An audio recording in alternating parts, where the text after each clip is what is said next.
அனைவருக்கும் வணக்கம். ராஜாராணி அடுப்பங்கரைக்கு உங்களை அன்புடன் வரவேற்கிறோம்.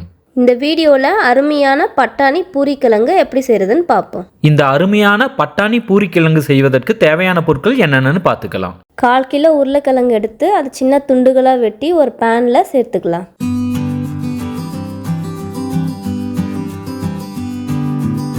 கூடவே தேவையான அளவு தண்ணி, கொஞ்சமாக உப்பு சேர்த்து வேக வச்சு எடுத்துக்கலாம்.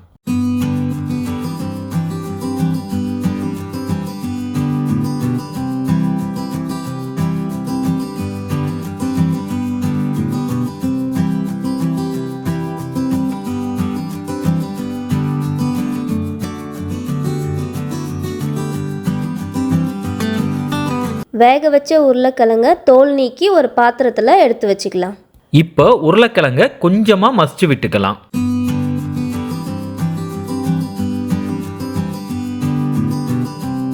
கூடவே 1/2 டம்ளர் தண்ணி சேர்த்து நல்லா மசிச்சு விட்டுக்கலாம்.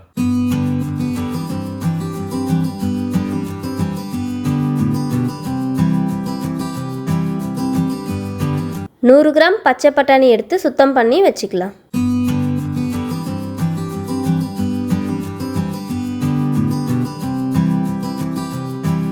தாளிப்பதற்கு தேவையான பொருட்கள் என்னென்னு பார்த்துக்கலாம். 2 பச்சை மிளகாய், 8 பல்லு பூண்டு, 1 துண்டு இஞ்சி, 2 பெரிய வெங்காயம் எடுத்துக்கலாம். எடுத்து வச்சிருக்க பெரிய வெங்காயமும் பச்சை மிளகாயும் நீளவாக்கில் வெட்டி வச்சுக்கலாம். இஞ்சி, பூண்டு இந்த 2ஐயும் சின்ன துண்டுகளாக வெட்டி வச்சுக்கலாம்.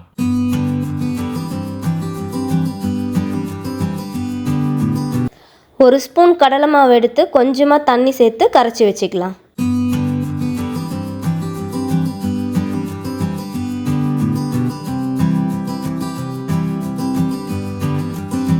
ஒரு பேன்ல 2 ஸ்பூன் எண்ணெய் சேர்த்து சூடாக்கிக்கலாம். எண்ணெய் சூடானதுக்கு அப்புறம் அதில் 1 ஸ்பூன் கடுகு சேர்த்துக்கலாம். கூடவே 2 ஸ்பூன் அளவுக்கு கடலைப்பருப்பு சேர்த்துக்கலாம். 1 ஸ்பூன் உளுத்தம் பருப்பும் சேர்த்து நல்லா கலந்து விட்டுடலாம்.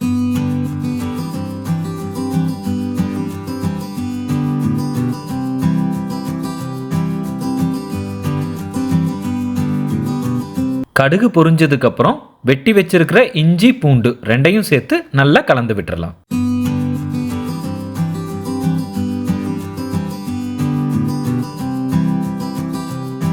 இஞ்சி பூண்டு 1 நிமிஷம் வதங்கினதுக்கு அப்புறம் வெட்டி வச்சிருக்க பெரிய வெங்காயமும் பச்சை மிளகாயும் சேர்த்து நல்லா வதக்கி விட்டுடலாம்.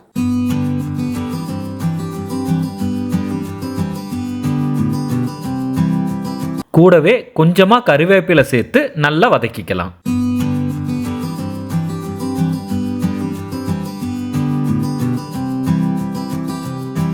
வெங்காயம் சீக்கிரமாக வதங்குறதுக்காக கூடவே கொஞ்சம் உப்பு சேர்த்து நல்லா கலந்து விட்டுடலாம்.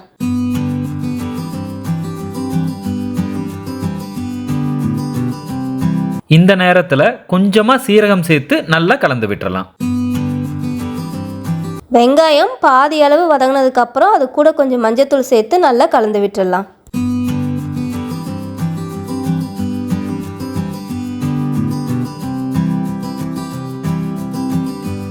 இந்த நேரத்தில் பட்டாணி சேர்த்து 5 நிமிஷம் நல்லா வதக்கி விட்டுறலாம்.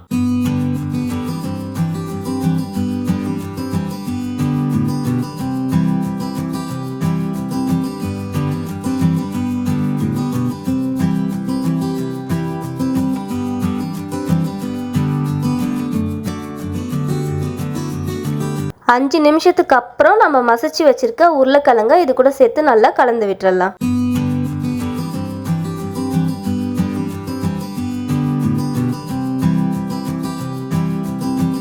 இப்போ தேவையான அளவு தண்ணி சேர்த்து நல்லா கலந்து விட்டுறலாம்.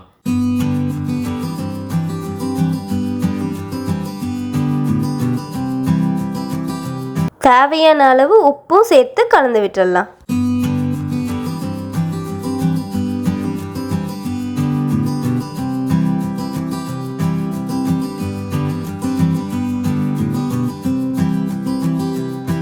இந்த நேரத்தில் மூடி போட்டு ஒரு 5 நிமிஷம் நல்லா கொதிக்க விட்டுறலாம். 5 நிமிஷம் ஆயிடுச்சு. இப்போ நம்ம கரைச்சி வச்சிருக்க கடலை மாவை இது கூட சேர்த்து நல்லா கலந்து விட்டுடலாம்.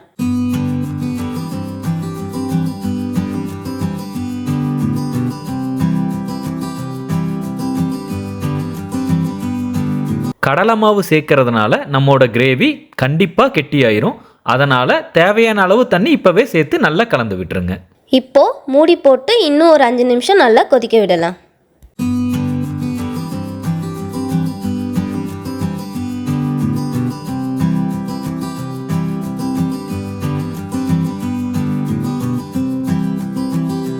அஞ்சு நிமிஷம் ஆயிருச்சு. இந்த நேரத்தில் சுவைக்காக 1/2 ஸ்பூன் சர்க்கரை சேர்த்து நல்லா கலந்து விட்டுறலாம்.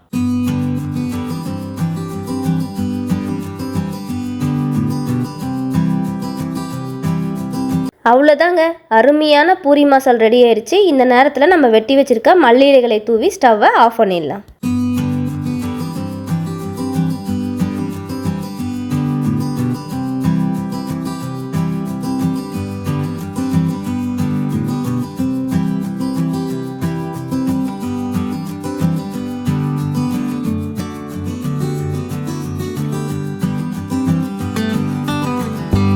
இந்த வீடியோ உங்களுக்கு பிடிச்சிருந்ததுன்னா லைக் பண்ணுங்க, உங்க கருத்துக்களை கமெண்ட்ஸ்ல சொல்லுங்க, உங்க நண்பர்களுடன் ஷேர் பண்ணிக்கங்க.